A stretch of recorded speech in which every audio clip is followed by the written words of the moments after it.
एक ट्वीट देख रहे हैं। चाइना की प्रवक्ता भारत से बहुत खुश हैं, भारत को बधाइयां दे रही हैं। उसके बाद एक दूसरा ट्वीट देखिए, हु सिंजिन कौन है ये हैं ग्लोबल टाइम्स के चीफ एडिटर, अक्सर भारत के खिलाफ बोलते हैं। इस बार इन्होंने भारत को बधाइयां भी दी है और साथ में भारत को ताना भी मारा है। पर इन सब के बीच में भारत ने ऐसा क्या कर दिया? भारत ने जहां बड़ी उपलब्धि हासिल की है, तो वहीं अमेरिका क्या भारत को रोक नहीं पा रहा है? जियोपॉलिटिक्स में बहुत कुछ चल रहा है, हमेशा की तरह जानने को मिलेगा बहुत कुछ। आइए जानते हैं इन खबरों को विस्तार से। स्क्रीन पर एक वीडियो है, मैं चाहती हूँ इस वीडियो को आप सुने। We revoked her visa. It's an F1 visa, I believe. We revoked it, and here's why. And I'll say it again. I said it everywhere. Let me be abundantly clear, okay? If you go apply for a visa right now, anywhere in the world, let me just send this message out. If you apply for a visa to enter the United States and be a student, and you tell us that the reason why you're coming to the United States is not just because you want to write op-eds, but because you want to participate in movements that are involved in doing things like vandalizing universities, harassing students, taking over buildings. Marco Rubio, इन्होंने इस video में कहा कि अगर आप मुझे मेहमान के तौर पर अपने घर में बुलाते हैं और मैं आपके किचन में, आपके अलग अलग जगहों पर, दीवारों में अगर मैंने पेंटिंग करना शुरू कर दिया, चीजों को बिखेरना शुरू कर दिया, तो आप क्या करेंगे? आप मुझे निकाल कर बाहर कर देंगे। हम लोग भी वैसा ही कुछ करने जा रहे हैं। इसका क्या मतलब है? इसका मतलब ये साफ साफ है कि ये बहुत सारे लोगों को बाहर करेंगे जो उनके देश के नियमों को नहीं मानते हैं या उनके देश के नियमों को तोड़ते हैं। और ये बात भारत में जो एम्बेसी है अमेरिका की,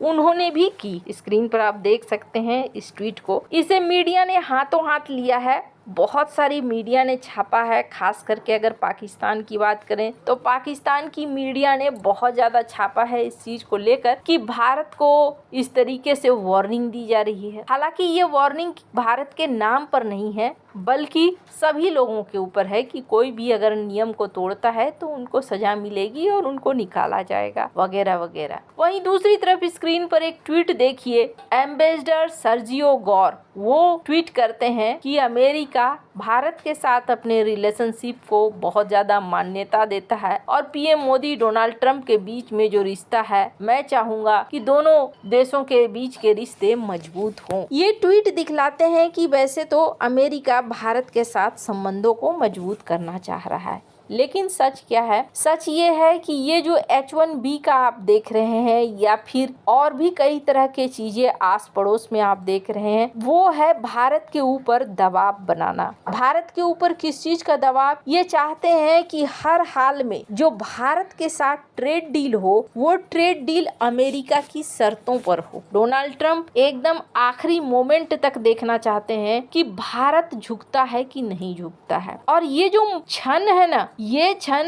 जापान वाला मोमेंट है। जापान वाला कैसा मोमेंट? जापान ने जब अपना सैन्य रूप छोड़ दिया अमेरिका के दबाव में और फिर ये लग गए इलेक्ट्रॉनिक्स में, उद्योग में, तो वहां पर भी ये नंबर 1 होने लगे। जब नंबर 1 होने लगे, अमेरिका को डर लगने लगा। किसी भी बढ़ती हुई इकोनॉमी से अमेरिका को डर लगता रहा है। सिर्फ एक ही इकोनॉमी है जिससे वो डरे नहीं और उसने ही बाद में उनके लिए मुसीबत खड़ी कर दी, वो है चाइना। जापान से ये डर गए और इन्होंने जापान के ऊपर ताबड़तोड़ प्रतिबंध लगाने शुरू कर दिए। टैक्स, टैरिफ सब कुछ लगाना शुरू कर दिया। जापान की कमर ही तोड़ दी। और वही सीन इस वक्त भारत का है। भारत के मार्केट में यूएस घुसना चाहता है और अभी तक आप देखेंगे काफी लंबा समय हो गया है। एक तरफ आप दोस्त दोस्त कहते हैं, दूसरी तरफ 50% का टैरिफ लगा रखा है। लेकिन फिर भी भारत, ऐसा लगता है जैसे भारत ने पहले ही तैयारियां कर रखी थी और इसका रिजल्ट देखने को मिलने लगा है।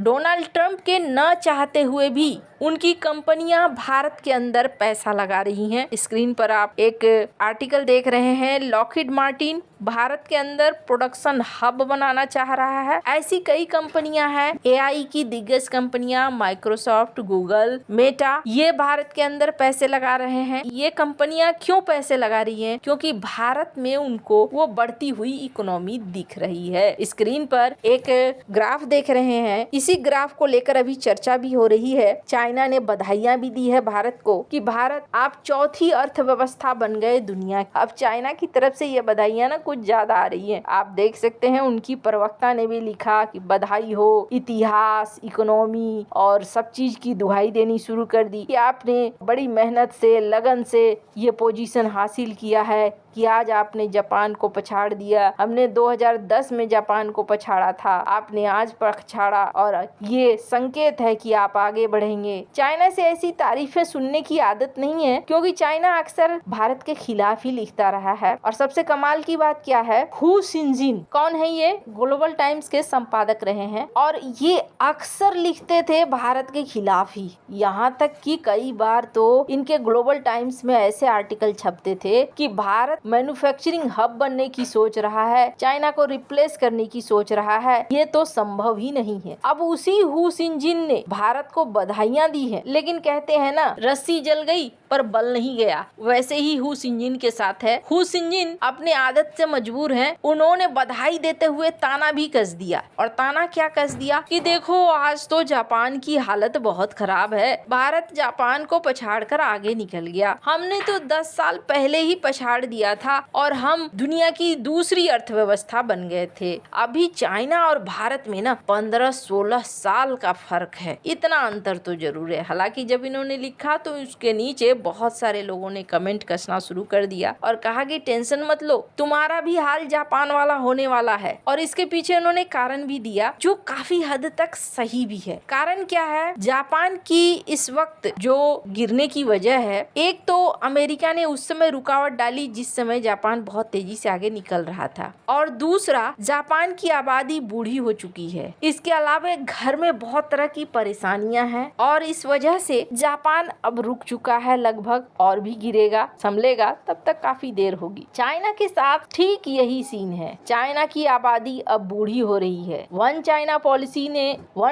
पॉलिसी ने चाइना को अंदर से तोड़ कर रख दिया है। 10 से 15 सालों में भले चाइना में रोबोट्स नजर आ सकते हैं, लेकिन इंसान, खास करके युवा आबादी पहले की तुलना में कम ही नजर आएगी। खैर, अब चाइना इतना खुश क्यों है, भारत को बधाइयां क्यों दे रहा है? तो बधाई देने के पीछे कारण यह है कि अभी उसका जापान के साथ टेंशन चल रहा है। जापान की खुंदस वो निकाल रहा है कि चलो जापान को अगर हम ताना कस सकते हैं तो इस तरफ से भी ताना कसें कि जापान देखो तुम पिछड़ गए, भारत आगे निकल गया। खैर, अब जो भी है, फिलहाल भारत के लिए एक पॉजिटिव संकेत है कि भारत तेजी से आगे बढ़ रहा है। और ये भी देखने को मिल रहा है कि भारत सरकार रिफॉर्म्स पर ध्यान दे रही है, क्योंकि उसे अंदाजा हो चुका है डोनाल्ड ट्रंप का ये गेम लंबा चलेगा, और अगर लंबा चलेगा तो भारत को अपनी तैयारियों को मजबूत रखना पड़ेगा। और इसी तरफ भारत बढ़ भी रहा है। आपको क्या लगता है इन सब मामले में? आपकी क्या राय है? कमेंट कर जरूर बताएं। जल्द मिलते हैं अगले वीडियो में नई खबर के साथ।